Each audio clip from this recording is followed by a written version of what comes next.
This thing is on. Good evening, good morning around the world for our live FYC. We are back.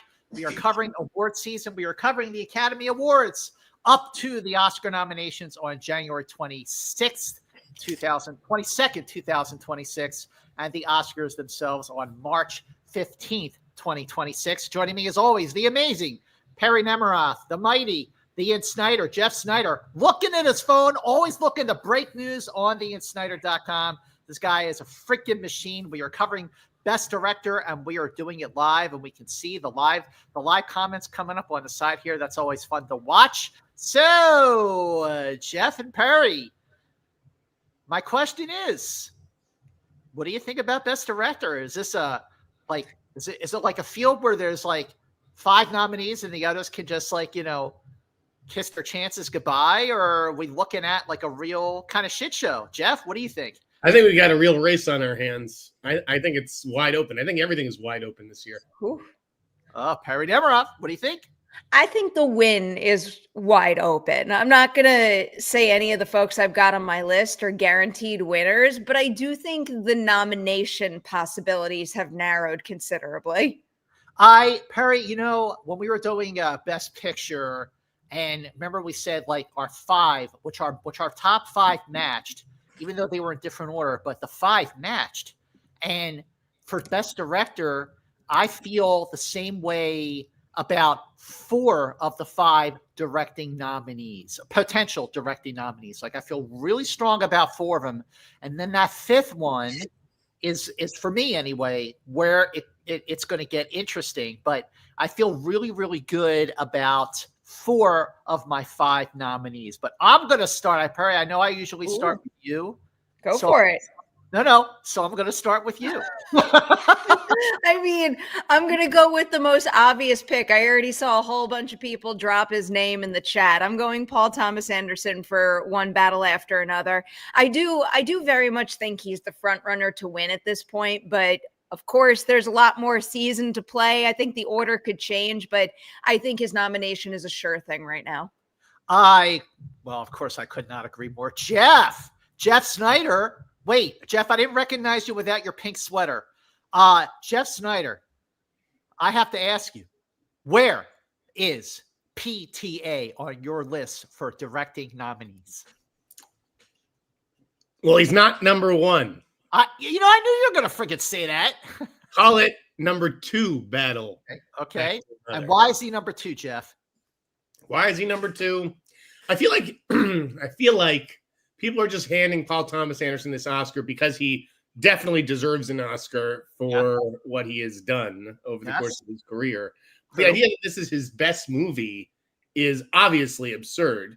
So that's why I don't have him at number 1, because I don't think that this is his best movie. And I do think someone else has made their best movie. He's a surefire nominee. He's a lock for a nomination. Wait, Jeff. Let me just stop you right there. If One Battle After Another is not PTA's best movie, what is? You could flip a coin and have it be Boogie Nights or Magnolia, and if it's not one of those, then it's There Will Be Blood. 4 is the highest I could go for this. Okay, first of all, I get your point. I feel like maybe if you see it again, you'll feel a little different. You're like, I'm not going to see it again. I've seen it twice. I really do love this movie. I think the first time I saw the film, I really got caught up in the hyperbole. Oh my God, it's his best movie. But, once I sort of like let that go and just like, okay, I just went when it opened, in theaters with a crowd, none of the infectious energy in the room. And I'm just like, you know what? I stand by my feeling about One Battle After Another. I really do think it is Paul Thomas Anderson's best movie. But I also believe that, he is overdue. He's been nominated in not just for director, but also for screenplay and as a producer for Best Picture 11 times. There is that overdue factor for sure. I still think that, it depends on just the mood of the voters, the mood of a lot of things. But right now, I do have PTA as my number 1. My question for you, P. Nemiroff, is who does number 2 work for? Chloé Zhao for Hamnet, which makes me really happy. We talked about this when we were discussing Best Picture, and we talked about it at the very beginning of the season when we were kind of, assessing things chances, sight unseen.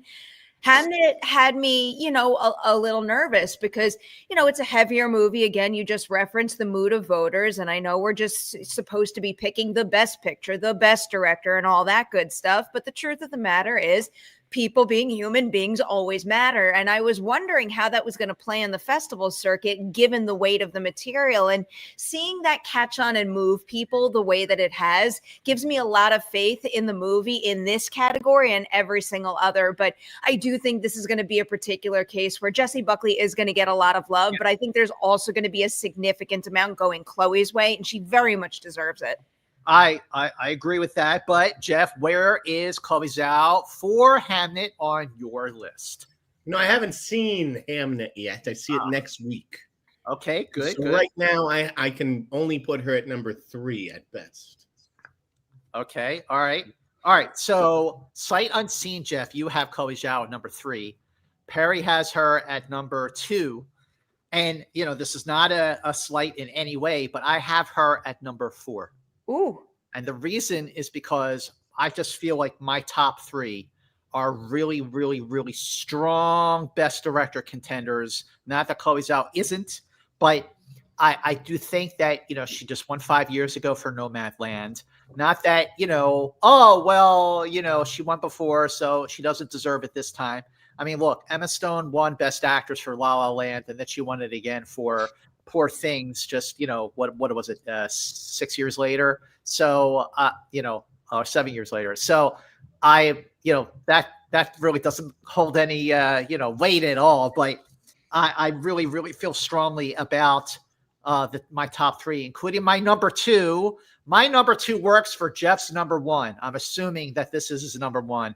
And I'm going to say that my number 1 and number 2 could flip depending on the day or even the hour of the day, because I kind of love both of these movies equally. I think I was more impressed with the number 2 film that I have, which is Sinners. Ryan Coogler just directed the freaking hell out of this movie. I love this movie to pieces. Since it's dropped on HBO Max, I watched it again. And I just shake my head. It's not the same as watching it on the big screen, but I just shake my head going like, God damn, what a freaking amazing movie. And Ryan Coogler has never been nominated for Best Director. He was nominated for Best Picture for Judas and the Black Messiah, and also for co-writing the best song, Lift Me Up, from Black Panther 2, Wakanda Forever. Jeff, is Ryan Coogler your number 1 on Best Director? Yes. Yes! There he is, my man. Talk to me, Jeff. I am predicting that Ryan Coogler will become the first Black director to win Best Director. Wow. Wouldn't he be? You know what? I'm not going to argue with that. You're not wrong. Again, there's the thing that gives PTA the edge is the overdue factor. But I agree with you. Ryan Coogler, if you're just going to look at film to film, compare apples to apples, I agree with you. Ryan Coogler deserves to win the Oscar. One movie made a bunch of money. Excuse me. Yeah, it's too early. And one movie lost a bunch of money.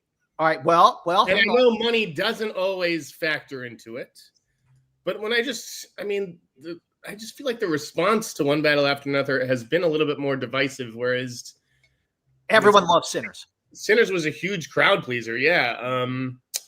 I don't know, man. I've got Coogler at number 1 and PTA at number 2 right now. So you're talking about box office. Sinners made $367 million worldwide. One Battle After Another is passing $150 million worldwide. We talked before about how box office affects all this. Perri Nemiroff, where is Ryan Coogler on your list?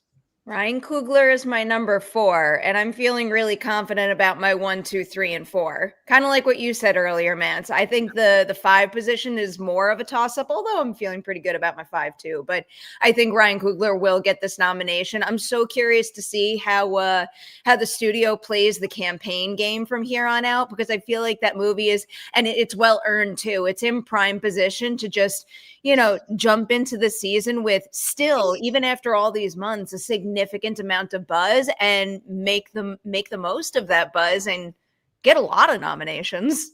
Oh, for sure. I mean, Sinners is gonna, like, all that costume design, cinematography, production design. That is like also the score. Go ahead, Jeff. Here's the other thing. I think that if they do give Paul Thomas Anderson an Oscar, it will be for screenplay. Okay, fair enough. Yeah. Fair enough. Yeah. Whereas I don't think Sinners is going to win a screenplay award. It could be a situation where that gets split ultimately. What do you guys think of one movie getting picture and the other movie getting director? I mean, it's possible. That's possible. A split is absolutely in play. And in that case, I mean, I can see the argument for One Battle After Another winning picture, but I still think, Coogler is the front runner for this award. You're not wrong. This is going to be really interesting because, since the voting method for best director is like, winner take all, whereas for best picture, it's that, ranking system, which is really confusing. We've seen more films in the last 10 or 12 years where one goes to one film and director goes to another, where it's split. That happens more often than not in recent years. And that could happen here with Sinners in One Battle and maybe even Hamnet. All right. But Perri Nemiroff. All right. So your 1 is Hamnet. Your 2. No, my 1 is One Battle After Another. Your 1 is One Battle After Another. Your 2 is what? My 2 is Hamnet. Your number 3 is? I haven't said my number 3. My number 4 is Sinners. My number 3 is Joachim Trier for Sentimental Value. And I think that's another one that seems like an utter guarantee at this point. Admittedly, I still haven't gotten the chance to see it myself. I've only heard the absolute best things.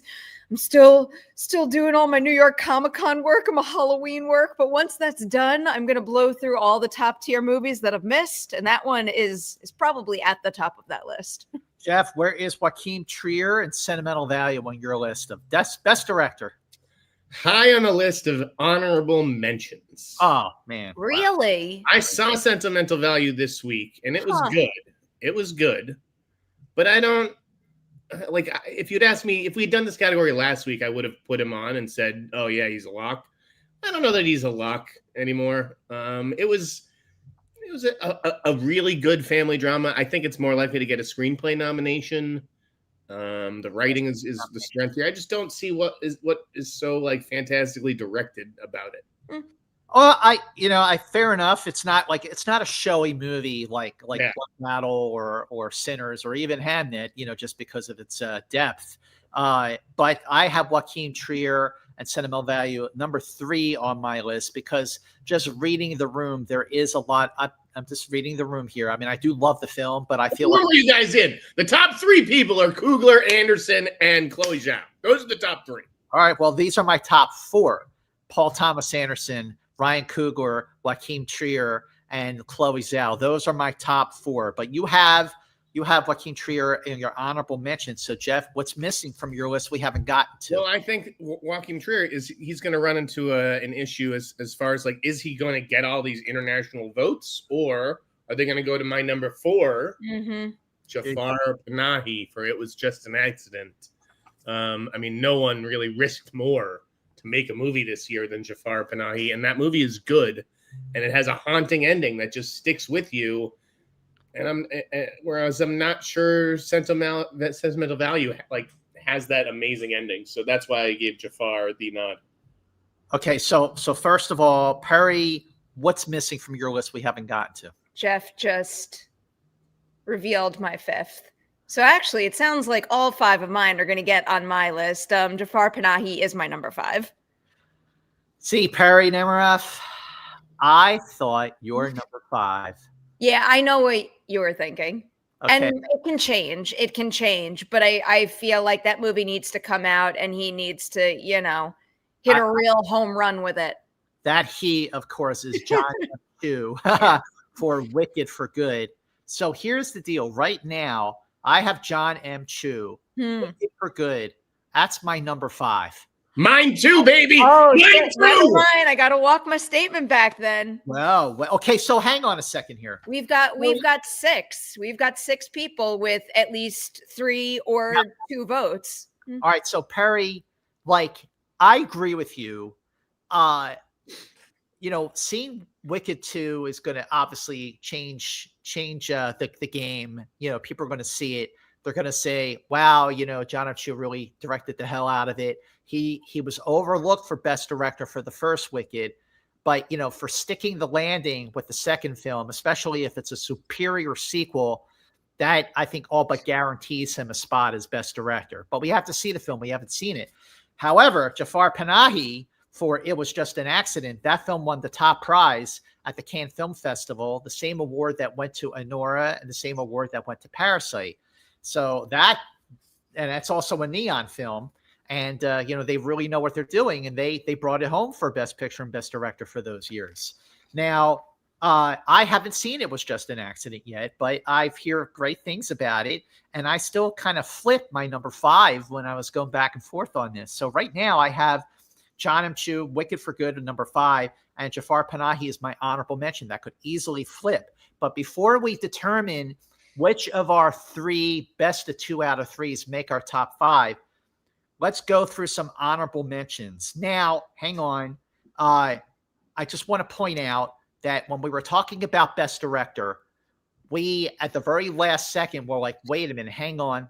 Let's not forget F1, the movie. And we all agreed, yes, absolutely, that should get nominated. We put it on our list. So what does that say about Joseph Kosinski? I know you're shaking your head, Perri. Joseph Kosinski was overlooked. He should have been nominated for Best Director for Top Gun Maverick. He was nominated from the Directors Guild, but not from the Academy. Does Joseph Kosinski have a shot of getting nominated for F1, which has made $630 million worldwide? I know. Look, I mean, it did well. Jeff, what do you think? No. I don't think he stands a shot. He wasn't nominated for Top Gun, right? No, he was nominated from the Directors Guild, right, but not for Best Director from the Academy. Yeah, if he didn't get it for Top Gun, I don't think he's getting it for F1. Good, a really solid movie, but I think there's a lot of other people in line for a Best Director nomination ahead of him. Like who? I think Josh Safdie will be in the mix. I didn't love the movie, but it was good, and that's a real directorial vision. So I think he's high in the conversation. Perri? I am in agreement on Josh Safdie.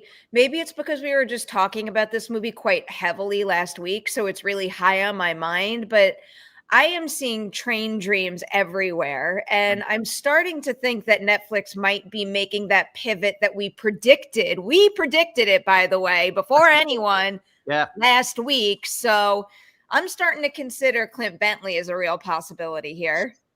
You know what? Train Dreams is moving up. It's a gorgeous, epic, exquisite movie, and there's no other movie like it this year. Jeff, how do you feel about Clint Bentley kind of edging in here, especially as the season rolls on? I got to see it first. I can't put him in right now because I just don't think he's like a known commodity. Right. But if the movie really is as good as I've heard and blows me away, I think it's possible. What I will say, Jeff, is to see it on the big screen. Don't wait for it to drop on Netflix. I'm glad that Netflix picked it up, but I feel like, just the vistas, it's such a frontier Americana kind of movie that you need to see on the big screen. I think that'll make a big difference. I'd love an invite from Netflix. Netflix hasn't invited me to anything. They're going to pay for that, I think, either later today or next week. Stop catering to every friggin' member of the Critics' Choice Association and actually let some people who wield some influence in this town see these movies. Who knows? Jeff, gotta love you, brother. All right, before we move on with a few more honorable mentions, Perry, we interrupt this program for some super chats. Oh, we do. We have a whole bunch today. Dave's first up here. Hey, gang, great to see you. First live stream of the season. Hope everyone is well. Do you think there's room this year for a populist director? Coogler, Chu. Last year they have missed with Greta Gerwig and Denis Villeneuve. Well, you know what, Dave? I mean, look, Coogler's getting in, whether he's a populist director or not. John M. Chu, like we pointed out, he's my number 5 at the moment. I guess that would qualify as populist choice, even though he deserved to be nominated for the first film. And, you know, sight unseen, I'm feeling really good about his chances for the second movie. Perry, what do you think? I want to see the movie. Him not getting the nomination last year does make me a little nervous. And, you know, the obvious play for a movie like Wicked is for them to go crafts and performance heavy, just because that's what they did last year. So I just need to see it, and I need to see the response to it. Jeff? Again, I just think sentimental value is an actor's showcase. It's a writing showcase. It's not really a director's showcase. So yeah, there may be one extra slot in here. But yeah, I do think a populist director is going to get in. I mean, let's not dismiss Jimbo Cameron either. Yeah. Well, that's right. We didn't bring him up yet. Yeah, Perry, how do you feel about James Cameron, his third Avatar movie? I'll keep saying everything that I've been saying since the second Avatar came out, and since I loved it, and since it got recognized at the box office and award season. I will never doubt him in that franchise ever again. Let's keep going with the super chats. All right. Next up is Jason's. Hi, Scott, Perry, and Jeff. I sincerely hope Park Chan-wook receives nominations for Best Director and Best Adapted Screenplay for No Other Choice. Jason, glad you brought up No Other Choice. I haven't seen it yet. I've heard great things. I still have to see No Other Choice and The Secret Agent. Both movies are beloved by everyone who's seen it so far. I got to see The Secret Agent too. Yeah. I really want to see that. But I did see No Other Choice, and I liked it. It was good. I don't really see it as a Best Director nominee. All right, Perry, keep going. He's done better stuff. Julia says, Scott, what's your favorite Beatles song? And okay, Julius, I tend to favor the early Beatles. So my favorite Beatles song, and one of my favorite songs of all time, is She Loves You. I just love the energy of She Loves You. I never get tired. You know, it's a popular song, but I never get tired of it. It brings me, it's 2.5 minutes of absolute, pure, infectious joy. And it is a true Lennon-McCartney composition where they sat across from each other with their guitars and stared at each other and wrote the song as a true 50-50 Beatles, Lennon-McCartney composition. Thank you for asking, Julius. Go Beatles.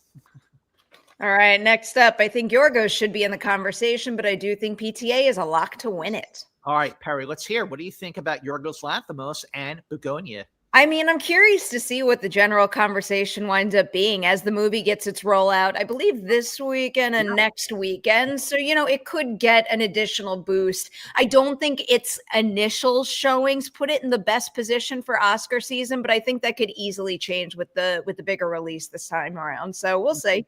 What's your take on Yorgos for Begonia? Not an Oscar movie. Well, you know, a decent enough movie, a good movie, but this is not an Oscar play.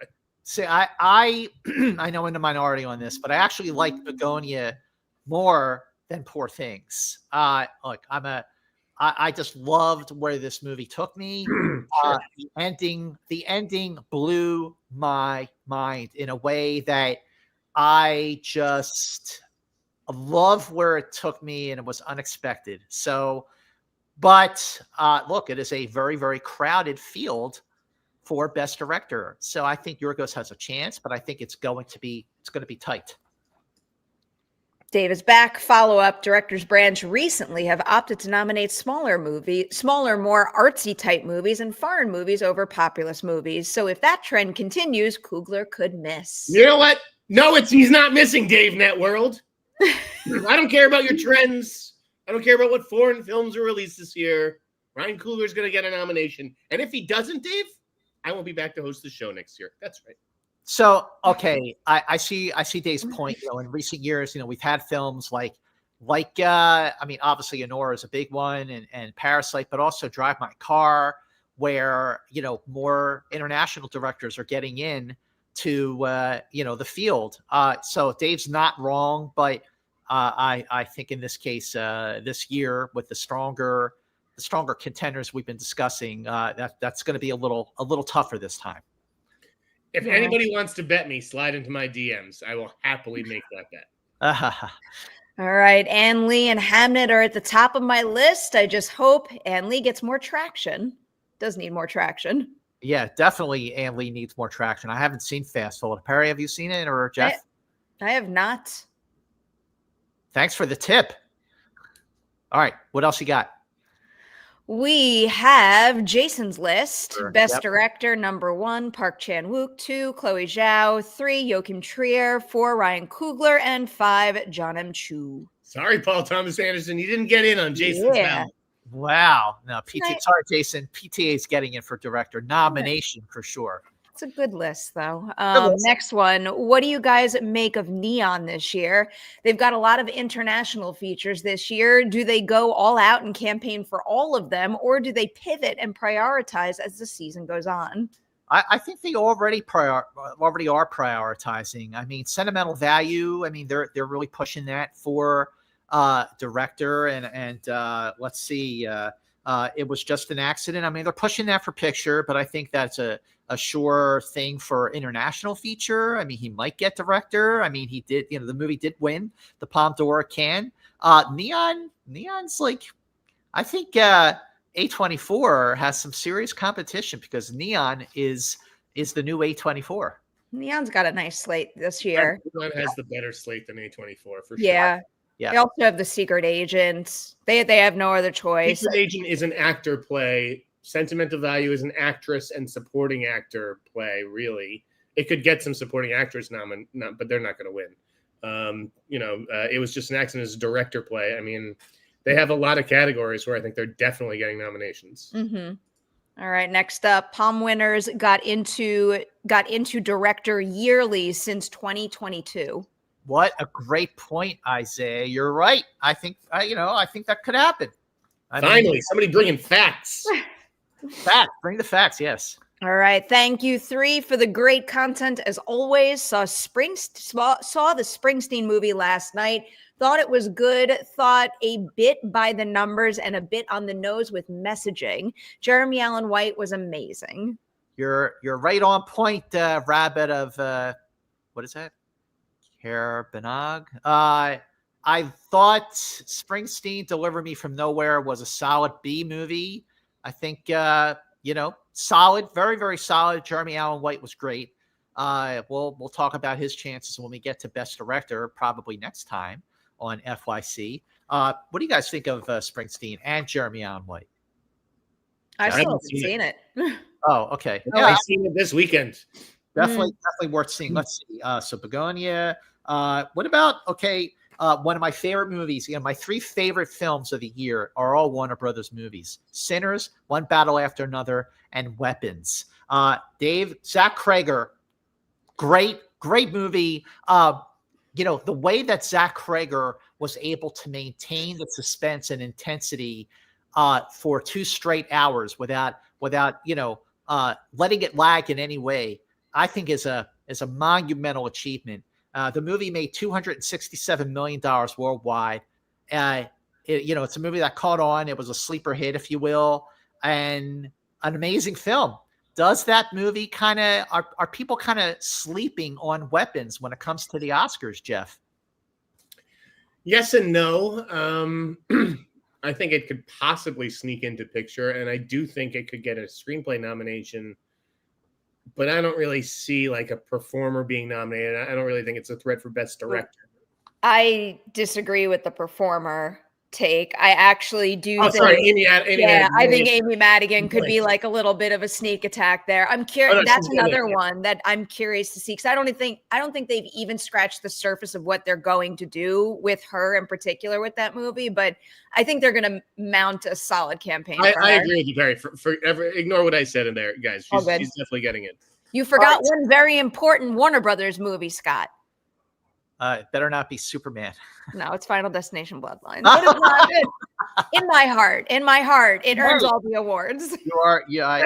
Best movie they put out all year. We have one more super chat here. I agree with Jeff. Josh Safdie is definitely in the mix. He's in my current top 5 with Anderson, Zhao, Coogler, Panahi, and Safdie. Wait, 1, 2, 3, 4, 5. Oh, yeah. Okay, gotcha. Yeah, all right. Yeah, good list there, Dave. All right, so Perri, I'm going to make you happy because, I think Jeff is right about sentimental value. It's definitely an actor showcase. It's definitely a screenplay showcase. Definitely a best picture contender. I mean, that was definitely we all agreed on the top 5 last week, and that was one of them. But director, maybe it goes to, well, for sure. I think Jafar Panahi, is, especially after this conversation. I think Jafar is going to make the cut. And I also think that John M. Chu is going to make the cut for Wicked for Good. That's my take. I like that faith. I'll take it. Perri, I mean, I know we're a week away from Halloween, but I just wanted to just make you happy. Jeff, are you cool with letting Joaquin Trier go this time around? That would be my problem. I was going to say, I win. Yes, cool. Jeff wins, and I'm fine with this too. I think it's a really solid list at this point in time. Yes, I agree. So there you go. These are our 5 best director predictions this time, because as I like to always say, we are going to revisit this category. So we have Paul Thomas Anderson for One Battle After Another, Ryan Coogler for Sinners, Chloé Zhao for Hamnet, Jafar Panahi for It Was Just an Accident, and John M. Chu for Wicked for Good. Thank you for watching FYC. Make sure you scroll down and subscribe to Perri Nemiroff's YouTube channel. Make sure you follow Perri on her socials at either P Nemiroff or Perri Nemiroff. Make sure you subscribe to Jeff's newsletter, which is oftentimes trumping the trades because Jeff is awesome. And I love World of Real. I know you're really good with that guy. World of Real is a must. You got to go to that website. Worldofreal.com is excellent. This guy, Jordan Rumi, is breaking news left and right. He's awesome. So that's my tip. If you're looking for someplace else to get breaking entertainment news, make sure you subscribe to Jeff's newsletter at theinsnyder.com. Make sure you catch Jeff's other show, The Hot Mic, today at 4:00 with Johnny Roca. And guys, if you need a discount on the newsletter, by the way, slide into the DMs. Let me know. Okay, and also subscribe to John Roca's YouTube channel while you're at it. The Hot Mic is great. Maybe you can get a brand new Hot Mic hat, and Jeff will even wear his pink sweater when he does the Hot Mic today. He's already got it ready to go. Make sure you share FYC on all your social media platforms, and make sure you make sure you make sure you share FYC on all your social media platforms. Make sure you please spread the word about FYC. We've been doing this now for 6 or 7 years. We love doing this. We are all very busy doing so many other things. And, we really make the time for this because, we love each other, but we love you too. We appreciate your support. Please support FYC. We'll be back next time. And until next time, with a brand new episode, which we're going to be doing every week now, FYC. See you later.